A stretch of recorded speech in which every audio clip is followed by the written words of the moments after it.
Good afternoon, everybody. My name's Sarah Manning. I work in BT and I'm the Head of Supply Management and Service Improvement in Group HR.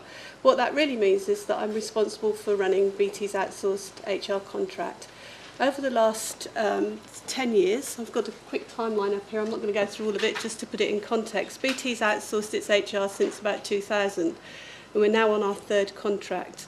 It's a 10-year contract and we're 5 years into it. We're just about to go into the 6th year.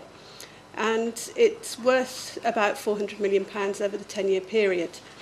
And I'd say really a contract like this for us is a bit like a marriage. So we've gone through the honeymoon period. We all thought it was wonderful. We've just about got through our midlife crisis now, and it's all just starting to settle down a bit. So my job as part of managing the contract has been to drive value and to reduce cost, which is obviously quite difficult to do because we want to increase customer satisfaction with the services all the time, but like most other large buyers of services, we want to pay as little for it as possible. So what I'm going to talk to you about today isn't the content of the contract itself, but it's just some of the experience I've had as part of running this contract. Before I ran this contract, I actually ran two of BT's biggest outsourced contracts as a supplier. So I've been poacher turned gamekeeper, if you like. So I've been able to take my experience of being a supplier and translate it into the client situation as well. These two slides I think will go out as part of the information you get, so I've just given them for background.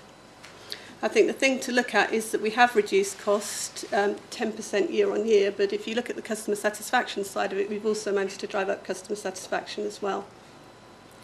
Okay, so in terms of what I'm looking for, I've tried to split it down into 4 areas really. What I'm looking for from the supplier, what I'm going to do for the supplier, and then a little bit about what I want from the actual contract that we put in place with the supplier, and then finally to touch on innovation.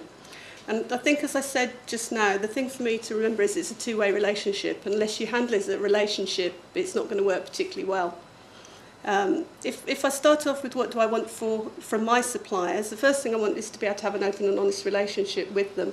So what I want to be able to do is have confidence that the supplier that I'm dealing with, I can give more business to. I have some trust in that supplier, and the supplier to me becomes the first choice for any new business that might come along. The second thing I'm looking for, and these are in order of importance to me, is that I want somebody to fight my corner within their organisation, because a lot of the suppliers that BT outsources to are large, complex organisations, and you have to have somebody in that organisation that's fighting your corner for you and putting your best interests first. The third thing I've got is value for money. Obviously that's important, but I'm not talking about stripping everything out of the contract for the supplier. The supplier still has to have something in it for them, and that's why I've got a contract which makes money for the supplier as being quite important on my list of priorities as well. Because if the supplier isn't making money from the contract, then they're going to be doing things to reduce cost all the time, and with reducing costs from them, the service goes down as well. The next thing I've got is governance. The contract that I'm looking after at the moment is a global contract, so we provide HR services to 58 countries across the world, and it's really important to be able to have governance around that contract so that you understand what's going on and how it's performing. The next thing which is important to me is having a slick and transparent change control process, because again, if you've got a 10-year contract, there are going to be lots of changes as you go through that contract, and change for the supplier is one of the best ways of making extra margin on their contract. So that process has to be slick, it has to work for us, it has to work for the supplier as well. The next thing I've got is access to key operational personnel. One of the problems I had when I first took on this particular contract was that I had a huge team of salespeople that came to see me all the time, but those salespeople couldn't actually answer the questions I had. So we had to move to a situation where, rather than having a big account team, in a long-term contract, I think it's equally as important to have access to the operational people and actually be able to speak to the people that are doing the job and understand what's going on. And then the final thing I've got is flexibility. And by that I mean having continuous improvement. Again, in a long deal, you want to have the ability to improve things as you go along. In year 1, when you get to year 10, you're going to want something completely different. You have to have that ability. And then I've got innovation, but I'm going to touch on innovation a little bit later. What do I do for my suppliers? I act as a single point of contact in our organisation, and BT, like the BBC and many of the other organisations, is a big complex organisation, and it's very difficult to work your way around it. So I see my job as being the route into the company for the supplier. I set clear direction for them. We agree what we want to do, what we're going to do over a year or a 2-year period, and how we're going to get there. I have shared objectives. They understand what my objectives are, and I understand what their objectives are, and we work together to achieve a mutually beneficial position. And then the final thing I've got is I do try and be fair and reasonable about things. So I don't just look at it from the perspective of myself and my company, I look at it from the perspective of their company as well. 4. Okay, brilliant, thanks. Okay, if we move on to my final slide. Right, what do I want from the contract? Because you can talk about the relationship with the supplier, and you can have all the relationship things and they can be really good, but if the relationship doesn't go particularly well and it goes wrong, you're going to fall back on the contract. And unfortunately, that's the way it is. I'm talking here about a 10-year contract, and what I want from the contract is I want something that's simple and unambiguous and is going to work for the long term.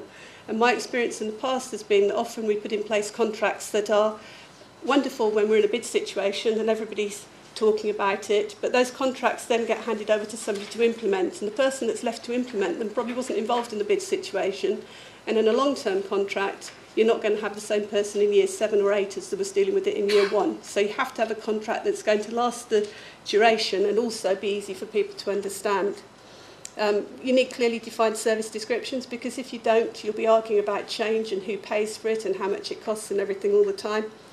You need service levels and key performance indicators which show you how well the services are performing, and those need to reflect the priority of those services in your organisation. You also need breakpoints in the contract which work for both parties. Yes, you can have a 10-year contract, but if you've got a 10-year contract, either party should have the ability to exit without huge cost at a mutually agreeable point in that contract. You need useful MI and reporting information.